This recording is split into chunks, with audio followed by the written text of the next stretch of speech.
And welcome to the Take the North podcast. I am Studzinski. I produce this podcast alongside Dan Wiederer of The Athletic and frequent contributor to 670 The Score in Chicago, filling in today for Mark Grote. And Dan, how about it? The Bears are officially playoff bound. This is the first time we've spoken since the Packers on Saturday nights. 20 or so hours later, the Lions lose to the Steelers, which means the Bears are officially in the playoffs and they have a clear road to a division title. About it, it's been quite as we record on a Monday here, it's been quite the last 48 for the Chicago Bears. Yeah, I mean, you just talk about an incredible season that just keeps getting more signature moments to it. It's hard to believe the number of different dramatic ways the Bears have found to win football games, Studs. And it's just like Saturday night, I got out of the press box probably around 1:30 after filing my story to The Athletic. You drive home and then you get home after 2 and you just can't fall asleep because you're still trying to wrap your brain around all of that you just witnessed. The Bears were left for dead. There's 3 minutes to go in regulation and they are sacked on a 3rd and long that would have put them in 4th and 26. And then they get this face mask penalty on William Brinson that seemed to be really the first domino of about 20 to fall over the next 45 minutes that left the Bears celebrating one of the most improbable wins of my entire time on the beat, and probably one of the most improbable wins in the Super Bowl era, if we're being honest about it. And so you wrap your brains around all that. You realize that the following day they get their ticket punched to the playoffs officially with the Lions loss at home to the Steelers, by the way, in a game that finished in dramatic fashion. And you're just left scratching your head and really marveling at the theater that this league offers. It's really, really fun. Yeah, the way that Lions game ended, it's just like I kind of came out of that thinking, like, of course the Bears will clinch their playoff berth like this, in a game that the Steelers had in hand and the Lions had the 10-yard line with a chance to win. For a half second, you thought they got the win, and then it turns out there's a penalty and the game's over. So it just, it's like, of course, in this season the Bears have had, that's how, of all people, Aaron Rodgers winning a football game is how they punch the ticket.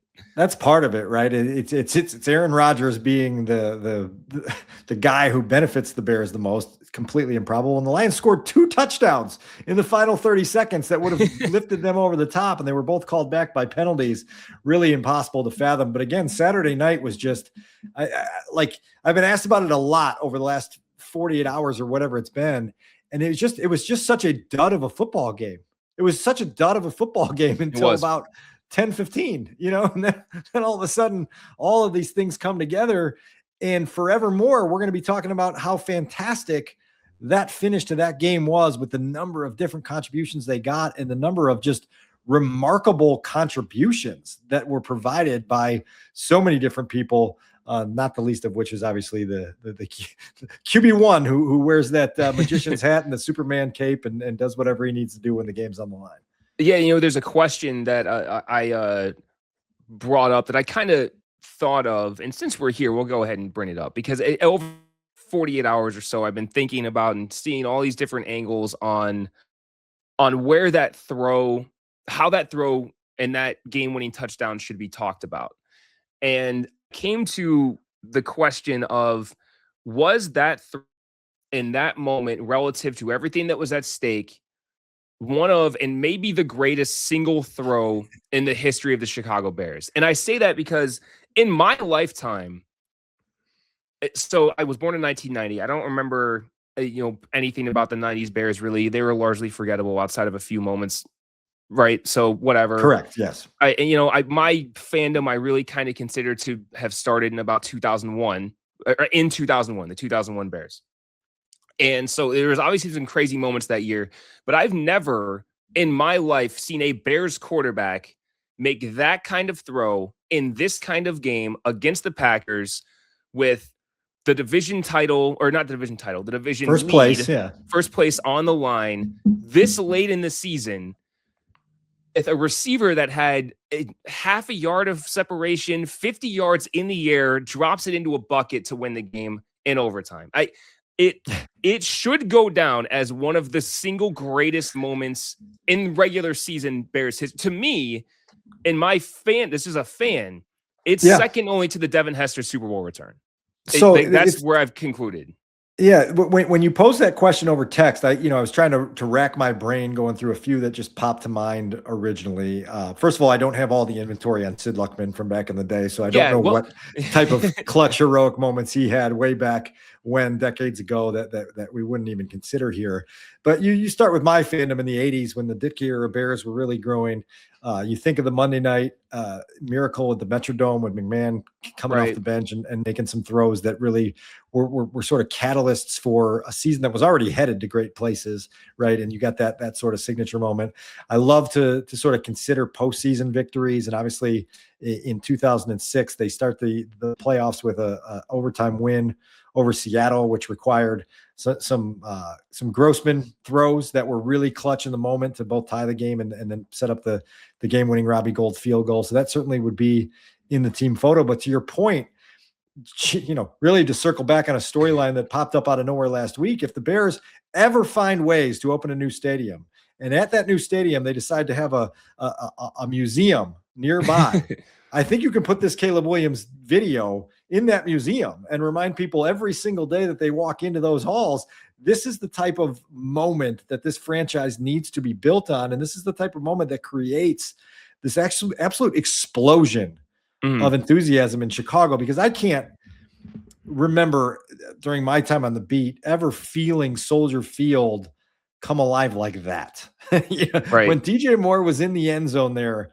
with that football, and to see the stands, like from the press box view, first of all, you're getting the rattling of people banging on the side of the press box, and you just have this like sea of people bouncing and hugging and beer flying in the air. I mean, it's just like, it's a scene, right? Like it's a scene you won't forget.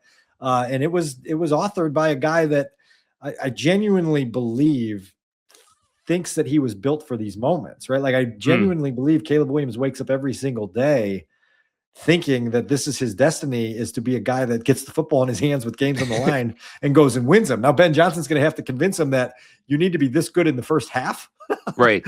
of a lot of games also, and then we can really go places. But holy cow, I've never been around a quarterback, and we'll get into a little bit more of this, that just exhibits this kind of belief in everyone around him. Well, and you saw the way that he reacted in the moment where he throws the ball, and then he just kind of calmly puts his hands back in his hand warmer. It's cold-blooded. And then he does his little, I can't remember the soccer player who he got the celebration from, where he kind of wipes his arms and his shoulders. The Iceman celebration, I guess we can call it.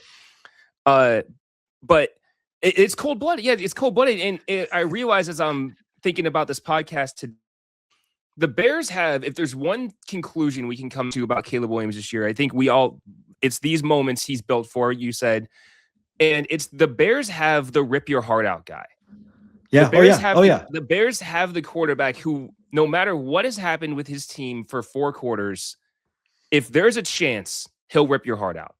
And the Bears in my life have never, I don't know if the Bears have ever had that guy, period. I mean, it's something to marvel at. I got a couple different responses to that. The first one being, you brought up Devin Hester initially, and he was that guy that you were just like, the other team did not want to see him have the chance to make that play. The Arizona game in 2006 being the absolute punctuation exclamation point on everything Devin Hester was, because he had the fear of God in everyone in the stadium. And so, look, we talked for years about Patrick Mahomes and why the Chiefs won so many games late.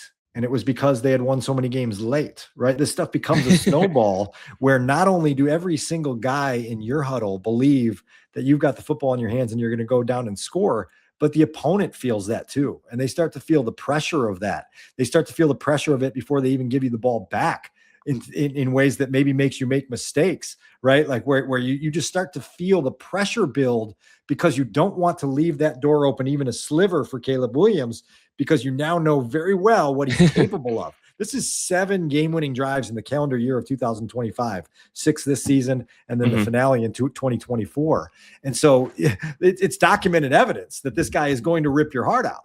And along with that, Studs, I was on with Luke Canellis on Fox 32 on Monday, and one of the contrasting moments that I brought up was the opener of 2019, the devastating loss to the Packers at home in a similarly electric environment to what Saturday night was. But the Bears Right. had the football in that game down 10-3 in the fourth quarter. And I remember turning to Rich Campbell at the time and going, no one in this building believes that they are going to come back and win this game. And of course they didn't. And I think Mitch threw an interception in the end zone to Adrian Amos. And it was like, yeah, that was what was going to happen. On Saturday, when they kicked that field goal to get within 7 points, all of a sudden you felt this maybe permeate the stadium. It's maybe, what if we get this? If we get this onside kick here, maybe then they get the onside kick, and all of a sudden it felt like inevitability. As soon as Josh Blackwell came out of that pile with the football, the entire building, it felt like it was inevitable that they were going to go down and tie that football game. That is an insane feeling to have watching a Chicago Bears team where you have never had that feeling watching a Chicago Bears team. Oh, yeah. I felt the same way. Is once they got that onside kick, I was 100% sure they were going to 100% sure. Yeah. They were going to go score. I didn't know if they would go for 2. In retrospect, I think it was the right decision, obviously, not to. But I think the way that this is the way things had gone on offense that night. I think it was the right call. Like, hey, let's get this thing to overtime and take a breath, right? But anyway, that is everyone. I think everyone who's been watching this team this year knew they were going to score after they got that onside kick. And even when it was 4th and 4, and you saw the Packers bringing the heat, you're like, Caleb's going to do something.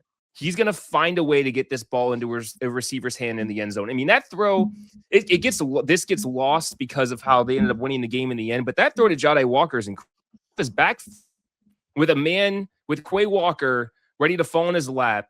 And Jahdae's wide open, obviously. But to get that ball there off your back foot with a guy about to pummel you, it's incredible. And give your receiver a chance. Like, it's not like Jahdae had to go way up. He had to reach out, but he gave him enough of a shot to comfortably get 2 feet and tie the game. I mean, that's an incredible moment.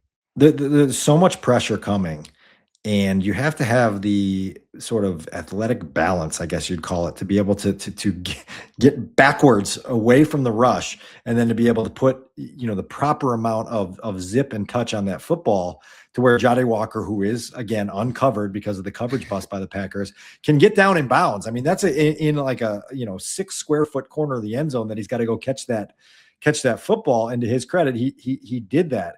Jahdae Walker is a total subplot that we can veer off into in a few minutes if you'd like to, because I think he's representative of a lot that's right about this team.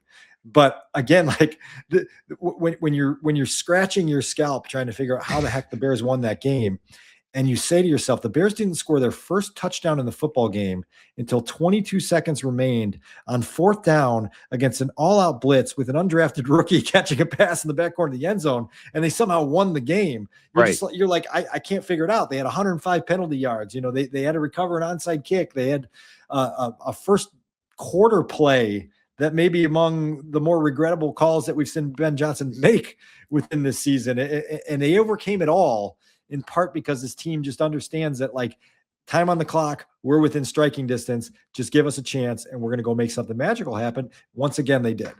Yeah, and so let's go ahead and talk a little bit, because he is representative of, I think, a lot of things about this team. Besides the game-winning drives and Caleb Williams being Iceman, so many guys this season have stepped up because out of necessity and done their jobs really well. Nahshon Wright was an afterthought in training camp until sudden you have a Tyreek Stevenson injury, or no, Jalen Johnson injury, and Terrell Smith, who goes down in camp for the season. And so now this guy who's come out of nowhere is having to get meaningful reps for you, and he's probably going to make the Pro Bowl. Yes, he's a Pro Bowl. He leads the league. Or I believe he leads. Does he lead the league in turnovers? Right? Yeah. And he got his hands on another one Saturday. Incredible. Yeah. And so now you have him, and you have DeMarco Jackson, who stepped in. DeMarco Jackson just won NFC Defensive Player of the Week. Theo Bennett stepped up for left tackle for a number of games, and now you have Ozzie Trapillo, who was 2nd round rookie. But Jahdae Walker, undrafted free agent, a guy no one had ever heard of, until really he made some incredible plays in the preseason and forced his way onto the team. I mean, the Bears cut a former draft pick to Yep. keep Jahdae Walker on the squad. That being Tyler Scott, Tyler right? Scott. Yep. So, I mean, he's an incredible story, and for him to have that moment like that is of so many things about this season. Well, so it's just, you know, you have this whole next man up cliche in the NFL, and this team this year has this team photo of next men up who have made these heroic contributions. We've listed a bunch of them, and it doesn't even include the since departed Jake Moody, who came in and kicked a walk-off field goal in October to beat the Commanders at a time where you're a team who he's now kicking for. Right, a much different place. And so it's just it's a testament to this coaching staff's ability to get guys prepared, to instill the urgency that every single guy on the roster has to have to be ready for these moments. But Jahdae's representative to me also of really two things. Number one, one of the reasons he kind of slipped past Tyler Scott into favor of this coaching staff is because of the really infectious energy he brings to the practice field every day. And I feel like this coaching staff responded to kind of that bounce he had, and that like, you know, like teams can get a lot of value out of having that guy around, you know, a guy that's genuinely excited to put his feet on the grass every single day he comes out. And then obviously he shows in camp that he's capable of making plays. And then I really do believe that this game in Kansas City in August, where the Bears produced this, I mean, we did a post-game pod on it. This really sort of, you know, relatively remarkable drive to win that game. And you kind of laugh about it because it's August and it's preseason football and it's like mostly third and fourth stringers on the field. But Ben Johnson was very adamant with this team when the preseason began that these games are important because we're playing in them. And for every single guy that's taking a snap, there's something to gain from it. Jahdae Walker had experience in the NFL winning a football game, albeit a preseason game, with several clutches on that final drive in Kansas City that positioned him to be mentally strong enough to be ready for his moment Saturday in a game against the Packers with first place on the line in the final minute of the fourth quarter, right? Like, it's all of these things tie together. And so to me, it's like this coaching staff's ability to allow players to understand how all these things link together. It's special, and it's why this team has become special. Yeah, the coaching staff this year has been. I thought going into the season that the Bears had a really strong coaching staff, but you never know until the games are being played. But the job they've done with some of these bottom of the roster guys like Jahdae Walker and Nahshon Wright, who obviously became a starter, and Ozzie Trapillo, them coaching them as the season has gone on, and not saying, all right, the season's here, we're just going to work with what we got. They kept coaching these guys. Jahdae Walker is probably a better player now than when he made clutch plays in against Kansas City, right? Yeah. And Ozzie Trapillo is a better player now than he was in training camp. They stopped having him work at left tackle because he was struggling so much. And I think a lot of it was mental. And they said, okay, we're going to give you a little break. We're going to move you back, be comfortable over there, but we're going to keep working with you on this. And now he's their starting left tackle. And so the coaching staff from, Randall Wells, to Al Harris with the defensive backs, and Dan Rochar with the offensive line, it's so much beyond Ben Johnson as the head coach. They have made sure that these guys are ready when they need them. And almost every time they've asked these guys to step up, they've delivered. The Bears played a game with none of their starting in one. And the linebackers played well. Right. And we didn't even talk about Kyle Monangai, who has now kind of played his way out of that category, but he was in that category when they went to Cincinnati in November and DeAndre Swift was unavailable, and Kyle Monangai decided to just go crazy on the Bengals and put together a huge day. He's part of that list as well. It's really cool. I reflect back to late February, early March, being at the Combine in Indianapolis, and on the same day running into four people who unsolicited told me that I was going to be impressed with the quality of the staff that Ben had put together. Right. You can add Eric Bieniemy to the list of guys you named. You can add Press Taylor to the name of the guys that you just named. And so, a lot of times you hear that in February at the Combine and you go, okay, yeah, we'll see. And then you see it come together and you're like, yeah, that was no BS. Like that this is truly a staff that's got its stuff together, and it's showing, again, in part because of the purpose that Ben creates for everybody every day. But man, it's just another feather in the cap of this team that has been so ready for so many moments this year. And Studs, like I'm literally putting the finishing touches on a column for The Athletic about how February football is completely in play. I'm not saying the Bears are favored to get there. I'm not saying they're going to survive the NFC playoffs, but you find me somebody to rule that out for this team. And then I will just go through a bullet pointed list of expectations that they've already surpassed and odds that they've already defied. And I will tell you, you're wrong in thinking that this team doesn't have a chance to play in Super Bowl 60. Yeah, I probably about a month ago or so stopped thinking about a ceiling for this Bears team, because I mean they've shown that they can now, in the last month especially, they've shown they can beat the playoff teams. They took the Packers to the wire the first time, beat them the second time. They beat the Eagles on the road on Black Friday. They have another chance this coming Sunday to play another team that's going to be in the playoffs, in the 49ers. And heck, Dan, by the time the Bears wake up on Sunday morning, they could be division champs. So yeah, look, maybe we get in for a couple minutes here just on some of the flaws of Saturday's performance, because I do think it's worth acknowledging that this team, again, had 10 penalties for 105 yards in that football game. I think they were sloppy. They got off to a slow start offensively, which we said going into the game was something that they would want to avoid, because eventually these slow starts are going to catch up to you. And yet they went scoreless in the first half for the first time all season. There was some mess to that game. One sequence that I was able to ask Ben Johnson about on Monday was the sequence before the 2-minute warning, where I think a lot of Bears fans who were sort of clinging to hope there were getting very frustrated at the time that was used leading up to the 2-minute warning, which then required them to kick the field goal that brought them within 7 points as the 2-minute warning arrived, which then prevented them from using the 2-minute warning as a friend in a timeout, and then necessitated the onside kick, which they miraculously recovered and then turned into a game-time touchdown drive. But that sequence is one that you got to get cleaned up, because you're going to get bit by that if you're sloppy in those high leverage moments again. And so we had a chance to ask Ben about what exactly happened in that sequence. Here's some of what he said. Well, yeah, I mean, I don't want to put our field goal unit in that situation to start with the clock running like that. So ideally, that third down throw is either past the sticks or it's clearly going to be out of bounds to where we're not having a running clock and we're forcing our field goal unit out there. And then I can do a better job communicating that we need to kick that thing as quickly as we possibly can. With that being said, they're getting the K-ball in there. At one point, that thing was fumbling around on the ground, and the umpire stood over the ball for a longer period of time than I had hoped for. And so we weren't able to get the kickoff nearly as quickly as I had kind of foreseen in my head. And so a number of things happened there. Studs, what were you thinking in that moment? What the hell? Why didn't you kick it sooner? I actually, I remember I barely saw because after that happened, I was like, man, like it's it. They're cooked.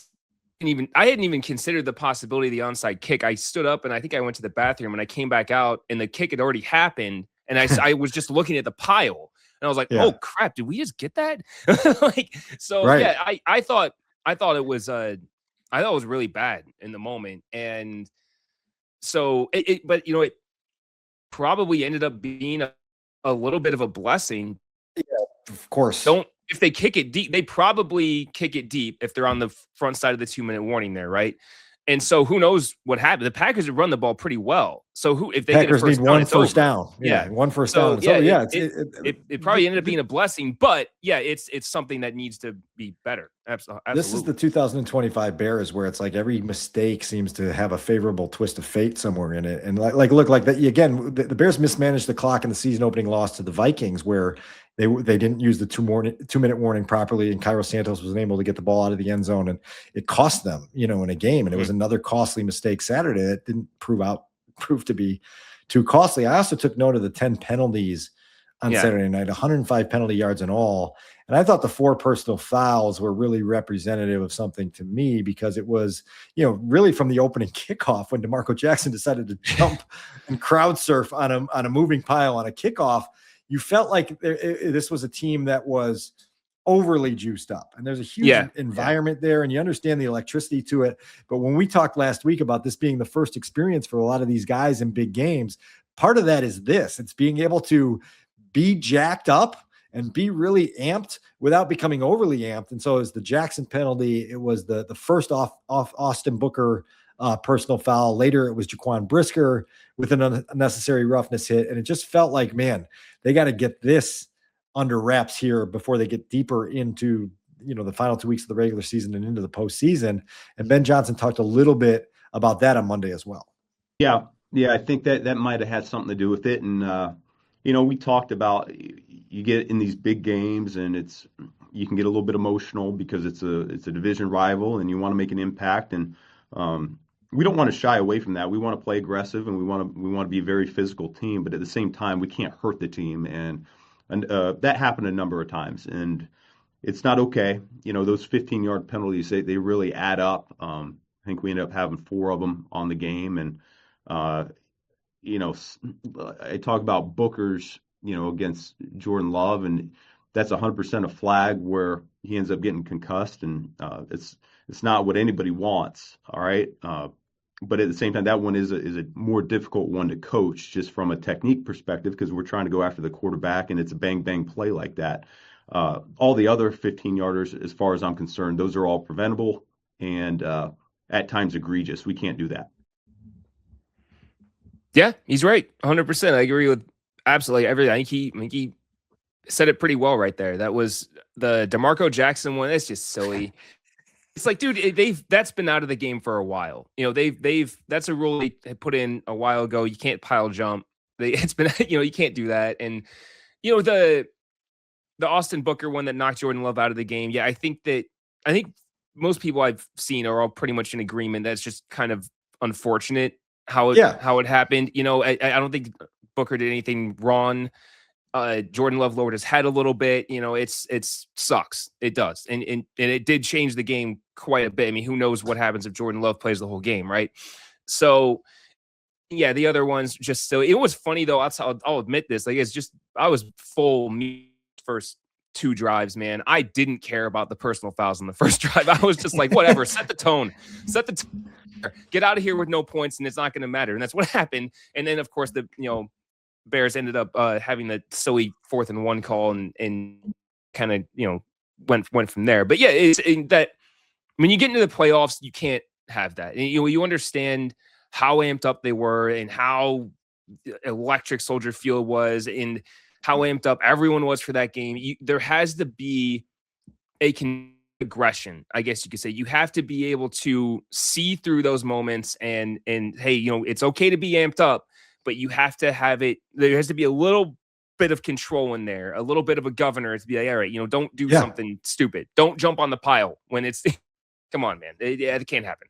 Yeah. And look, like you've heard me now for a while talk about how valuable these experiences are. No matter where the season ends up, the guys who are in them can carry these forward and be like, okay, now I've played in 3 big games. Now I've played in 2 playoff games, whatever it may be.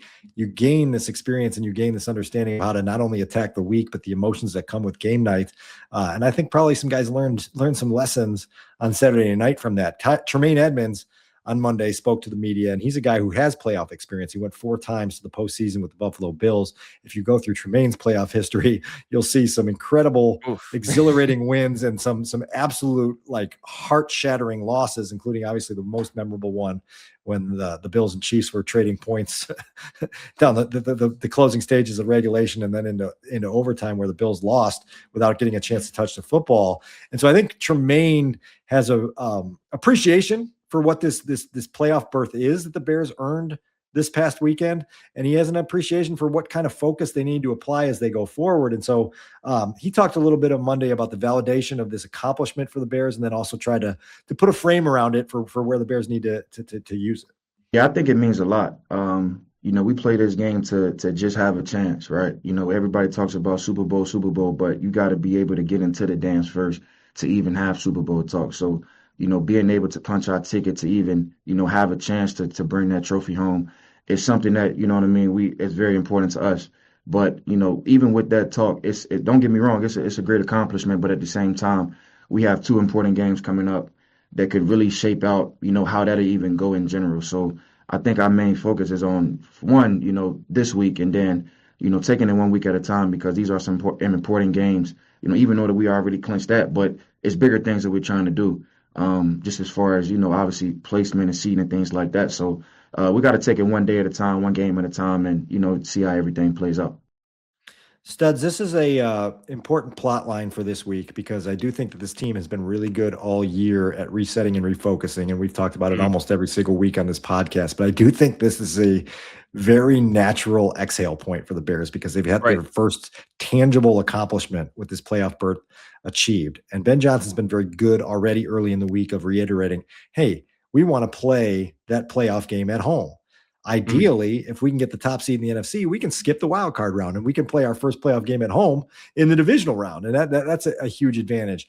But as we sit here at the start of the week, I'm very worried about the Bears' ability to reset against a quality opponent in a primetime game coming off the emotions of last week. As we sit here right now, a few days before I have to file my prediction, I'm leaning towards picking the 49ers for that very reason, because I think in some ways it might be a beneficial loss for the Bears, to kind of get that one final taste of, oh crap, this is how thin the margin for error is at this time of year.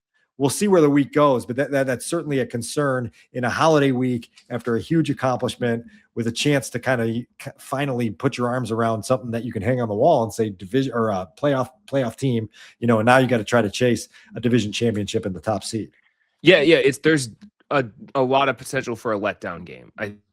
Getting that, and the 49ers are a pretty damn good team. They're playing really good. They got they're without their best player on defense, but their offense is still really lethal. They got probably best running back in the game. Mark Purdy's playing pretty well. So we'll talk about that as the week goes on. There's definite potential for a letdown there, and so it might be it's valuable either way for them to go into this week and say, okay, how do we reset after? Because you're right, there is a really nice exhale. I think as a fan, you're sitting here, like I sit here more relaxed than I've been all season, knowing that they've got a playoff spot locked up. And so it's but I'm just like, I don't play the games. I'm not a coach. Like we can take the exhale and not have to worry about focusing on the next game. I just sit down and watch, So this is a big week for their coaching staff and for these players to say, hey guys, look, this is great. But look, if we take care of business, these next be the number 1 seed, and then we get a much needed week off. So it isn't in their control. I think to get the 1 seed, they need to win out, and Seattle needs to lose at least 1 game, I believe is how that's how they can get in. Lose at least once though. So they need. So anyway, we'll see how things unfold. Anything else, Dan, before we wrap up?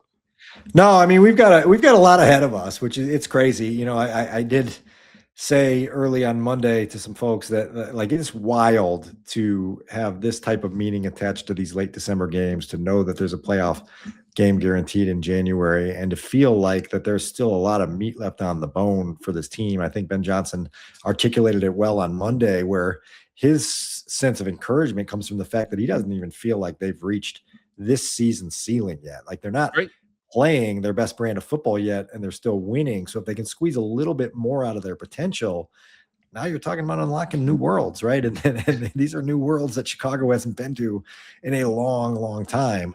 Nobody's getting too far out in front of themselves, but there is a possibility here that we would never have imagined was possible when we walked into training camp in July.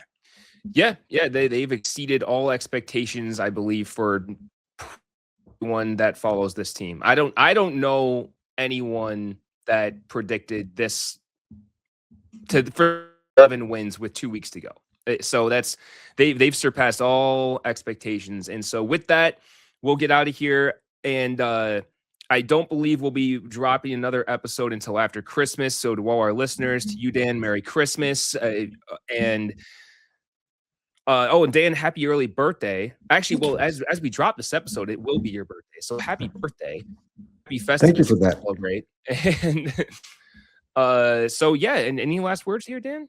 I'm entering my 50th year on this earth, Studs. Oh, That's wow. that's a long time to be on this earth, and so yeah, I'm hoping to make 49 one of the best yet. So thanks for the wishes there, and then yeah, we'll see our audience here on the back end of the holidays with another big game coming up in a series of big games for the Bears. How long can we keep this thing going? I will say that I'm really eager at some point to re-listen to our preseason predictions podcast Oh, and see God. where we were on some of that. That's going to be a fun revisiting episode when we get to the end of this year, because there's a lot to unpack with what we thought in July versus what we think here in December and January. I was actually thinking about that today. I think we all want to win the division. So we are all way off on that one. Yep. But anyway, so yeah, with that, again, happy holidays, Merry Christmas to all of our listeners. Dan, happy birthday. And we will talk to you next time on the Take the North podcast. Great talk. See you out there.